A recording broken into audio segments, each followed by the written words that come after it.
Israel has received another body of a hostage taken on October 7th, but before that, freed Israeli hostage is speaking publicly for the first time about the sexual abuse and torture he endured in Gaza. 21-year-old Ron Braslavsky was kidnapped from the Nova Music Festival by the Palestinian Islamic Jihad on October 7th, 2023. In an interview with Israel's Channel 13, he described 2 years of horrific abuse in captivity. ILTV's India Naftali is here to share more. India, what are we hearing about Ron Braslavsky's horrendous captivity experience? Yes, Sivan, we've known all along that there was a lot of sexual assault on October 7th, despite the denial of many. We've known that female hostages were sexually assaulted in captivity, but now we are hearing for the first time one of the hostages coming forward with the story about his sexual assault. It's incredibly brave, but I'd also like to warn that it's very difficult to hear the details. Ron Braslavsky was working as a security guard at the Nova Music Festival when terrorists from the Palestinian Islamic Jihad abducted him on October 7th, 2023. He was held in Gaza for more than 2 years before being released last month under the U.S. brokered ceasefire that saw all the living hostages released. In a gut-wrenching television interview, Braslavsky recounted being stripped naked, tied up, starved, and sexually assaulted. He said, "They stripped me of all my clothes, underwear, everything. They tied me up while I was completely naked. I was torn apart, dying with no food." He described the abuse as sexual violence designed to humiliate and break him. When asked if it happened more than once, he said yes and continued to say, "It's something even the Nazis didn't do. During Hitler's time, they wouldn't have done things like this." And after his release, he said, "I came back from meeting the devil." Braslavsky's testimony marks the first time a male hostage has spoken publicly about sexual assault in captivity. Former female hostages, including Amit Susana and Ilana Gritsevsky, have previously described similar abuse. In May, 15-year-old Dafna Eliakim, who was abducted alongside her 8-year-old sister, spoke of repeated sexual abuse by a Hamas captor. She said, "One of the terrorists would touch me all the time. He said they would release everyone and I would stay with him so he could marry me." There are numerous unspeakable reports of the rape and grotesque sexual abuse that happened on October 7th and thereafter. These were not spontaneous acts of brutality, Sivan, but were a deliberate part of the operational plan behind the October 7th attack on Israel. Again, I have to say, Ron Braslavsky has been incredibly brave to speak up about the atrocity that happened to him. Back to you. Horrendous. Thank you, India. Overnight, Hamas delivered the body of a slain hostage to the International Red Cross. The body was identified at the National Institute for Forensic Medicine. The identity of the slain hostage has now been revealed. He is Joshua Lolitu Molel, a 21-year-old student from Tanzania. ILTV's Devo Klein has more. Overnight, Israel received the body of another slain hostage. The body has been taken to the Abu Kabir National Center for Forensic Medicine for identification. The IDF has now announced the identity of the slain hostage. He is Joshua Lolitu Molel, a Tanzanian citizen aged just 21 years old when he was kidnapped. IDF representatives informed the family of Joshua that his body has been returned for burial and sent their condolences to the family. Joshua was an agronomy student who arrived in Israel for agricultural training at the Ibim Agricultural Campus as part of his studies. According to the information and intelligence available to the IDF, he was murdered by the Hamas terrorist organization on October 7, 2023, and his body was abducted to the Gaza Strip. Joshua was only 21 years old at the time of his death. He was kidnapped from the cowshed at Kibbutz Nachal Oz, where he worked, and his death was officially determined on December 13, 2023. He leaves behind his parents, 3 sisters, and a brother. The IDF also addressed rumors that the body of Hadar Goldin, an Israeli soldier whose body has been held by Hamas in Gaza for over a decade, is being guarded by Hamas terrorists in a tunnel in Rafah. The IDF said, quote, "These are false claims that cause harm to the family." They added, the IDF urges the public to rely solely on announcements from official sources and to refrain from spreading unverified rumors which harm the families of the hostages and the public. Finally, they concluded efforts for the return of the deceased hostages are ongoing at all times. And from one harrowing captivity experience to another. For more than 2.5 years, Elizabeth Tsurkov, an Israeli-Russian academic doing research in Baghdad, was held hostage in Iraq. She was released from brutal captivity in September and now speaks for the very first time. They basically used me as a punching bag. Those stark words come from Elizabeth Tsurkov's first interview in the New York Times since her release in September 2025. Tsurkov was held hostage for 2.5 years by an Iran-aligned Iraqi militia identified as Kataib Hezbollah, where she was beaten, electrically shocked, and sexually assaulted. She was kidnapped in March 2023 after being lured to a cafe in Baghdad under the pretense of an academic meeting. Her captors later uncovered she held Israeli citizenship and began to treat her as a spy. In their underground facility, alone in a windowless room, she tried to comply with their demands. The physical damage is severe. Tsurkov lost a tooth when beaten, spends much of her days lying down because she can no longer stand or sit without intense pain due to her torture. Among her harrowing experiences, she recounts being handcuffed, hung up from the ceiling, and beaten until she was no longer conscious. Her story has broader implications. It illustrates a dangerous regional theater where Israeli citizens can be abducted in Iraq and where proxy militias aligned with Tehran can exploit the chaos of the wider war.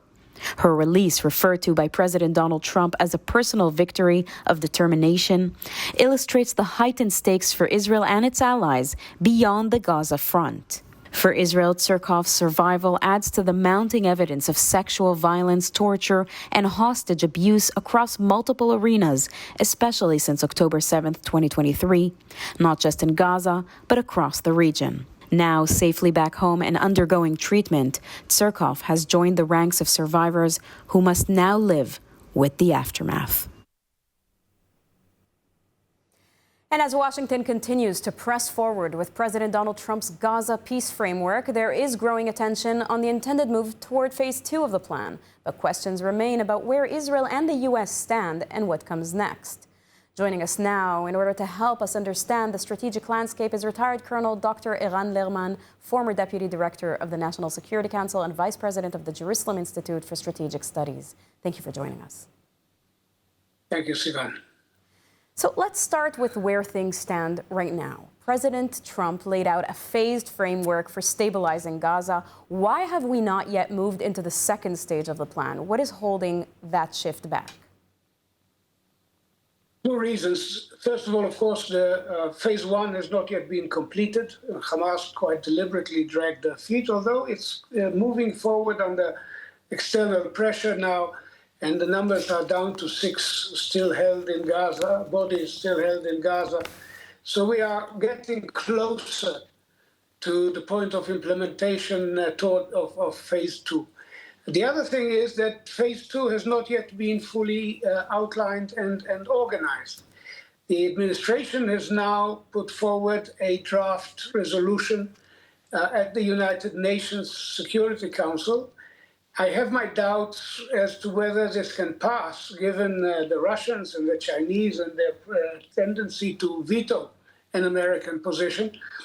But overall, what I have learned what we have learned about the possibility of what would be in such a proposal, American proposal, indicates a fairly complex structure that needs to be put together. The Board of Peace on top, the GTA or governmental governance transitional authority managing civilian affairs with a Palestinian committee supervised by it or subject to its authority, running daily affairs. The ISF, the military force, the International Stabilization Force that would move in, needs to be created. The CMCC in Kiryat Gat is the, let's say, the backbone of a potential command structure. But it needs to, all of this needs to be fleshed out in detail. Who is going to contribute troops? Israel has reservations about certain nations, such as Turkey. So the whole thing is still in the process of being put together. And there are very significant and some positive aspects of the language which we read about, but there are some ambiguities and weaknesses as well. So you mentioned this draft, the U.S. resolution circulating at the UN outlining elements of the plan. Is Israel fully aware of the language and the intentions in that document? And if so, are there any points of concern, do you think? I'm fairly certain that all is happening with fairly close coordination, or at least communication between the American administration and the key Israeli players. As I said, the whole business of the CMCC in Kiryat Gat is very tightly organized with Israeli intermediary high-level representatives at the military level coordinating with the Americans. So I assume that all of this is being worked out in close understanding and cooperation. There are, however, some, let's say, moot points in the draft that I've seen, and I'm not in any sense sure that this is in any way the final language. There's little said about de-radicalization, for example, which for Israel would be an essential aspect. There is talk about disarming or decommissioning Hamas arms and basically undoing or destroying terror infrastructure. But it is fairly vague as to how it would be done and what will be the rules of engagement, so to speak, for the ISF. The positive aspect, which I've seen referred to, is that Israel and Egypt should both be deeply involved, deeply consulted by the ISF on its daily operations, which is almost inevitable because it will operate from Israeli and Egyptian soil in terms of logistics and command. So all of this, there are positive elements, but there are also question marks. The most ambiguous aspect is the relationship between the governmental transitional authority and this Palestinian committee. We need to be fairly sure that this Palestinian committee does not become a cover, a mask for Hamas control. Dr. Eran Lerman, retired Colonel Dr. Eran Lerman, thank you very much for this analysis. Thank you, Sarah. Last night, clashes occurred at the Toronto Metropolitan University when an event organized by Students Support Israel was disrupted by anti-Israeli protesters. The event quickly escalated and witnesses recount broken glass, blood, and eventually police presence. ILTV's Devo Klein reports. What began as a peaceful and quiet event honoring an IDF veteran at the Toronto Metropolitan University turned into the grounds of a blatant anti-Semitic attack. Videos posted to social media depict a massive mob storming into the event, causing a violent altercation between the pro-Israel students and masked protesters at the off-campus event at which former IDF soldiers were due to speak. An anti-Israel activist chants, quote, "We refuse to allow war criminals in our city," while the pro-Israel students shout, "Get out," and "Call 911." Other videos show the pro-Israel students barricading themselves behind a glass door with furniture as the mass protesters gathered on the other side.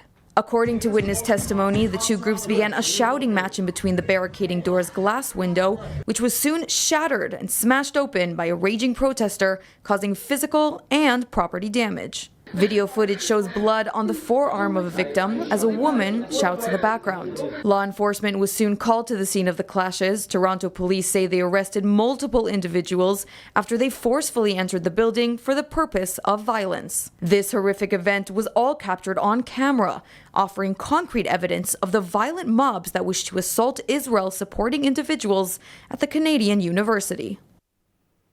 And in a significant development in the U.S. Jewish and conservative communities, multiple Jewish groups are now withdrawing or threatening to withdraw from the Heritage Foundation's anti-Semitism initiative known as Project Esther.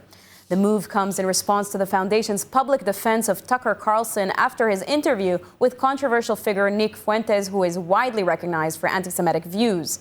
The resignations signal a major split between conservative think tanks and Jewish organizations over principles and trust. We are now joined by Rabbi Yaakov Menken, Executive Vice President of the Coalition for Jewish Values and member of the Advisory Board of Religious Leaders for the U.S. Religious Liberty Commission. Thank you for being with us. Good morning from America, and thank you for having me. Good morning. To begin, what were the key factors that led your organization to decide to cut ties and withdraw?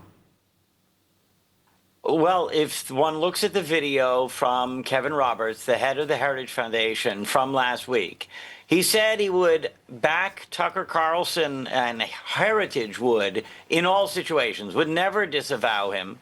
But after he set up a straw man and demonized Jews, those who were protesting Tucker Carlson's speech, as if they were a venomous coalition out to get Tucker. Tucker is obviously the one being venomous in this situation. If you look at the people he's now bringing on his show and the things he is saying himself, when he talks about Israel committing genocide in Gaza, he is joining the very forces that Project Esther is supposed to be designed to contradict and rebut and silence. Yes, but the Heritage Foundation's president, Kevin Roberts, who you just mentioned, he apologized for his initial defense of Tucker Carlson, and he stated that the foundation will never stop fighting against anti-Semitism in all of its forms. Does that apology sufficiently address the concerns raised by your group?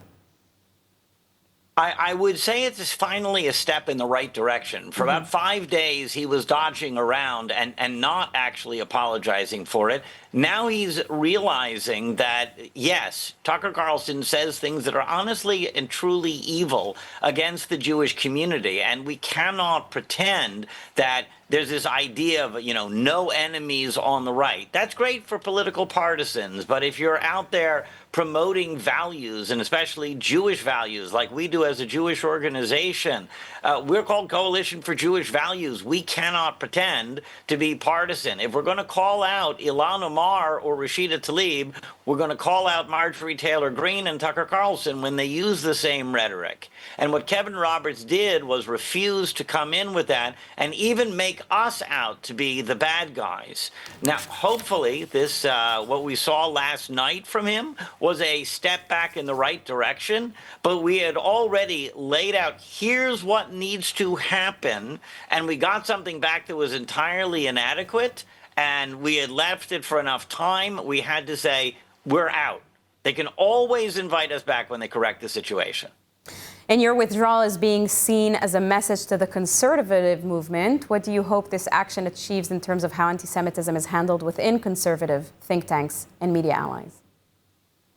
The bright point in all this is that on the left, they allowed anti-Semitism to fester until it boiled over. And then all of a sudden, we have anti-Semites actually in Congress telling us horrible things about Jews. And Jewish organizations just sat there, or worse, became indoctrinated themselves. Now, on the right, that's not going to be allowed to happen. And by the way, it's not as if it's Jewish organizations versus conservatives. The entire task force is comprised of mostly non-Jewish organizations, and everybody was outraged. Here we have the sponsoring organization saying they will back an anti-Semite, and that's really where the thing lies. It's a matter of one organization, and particularly its head. He had a town hall yesterday which was not a smooth sail because of the amount of pushback he was getting from his own people within Heritage Foundation.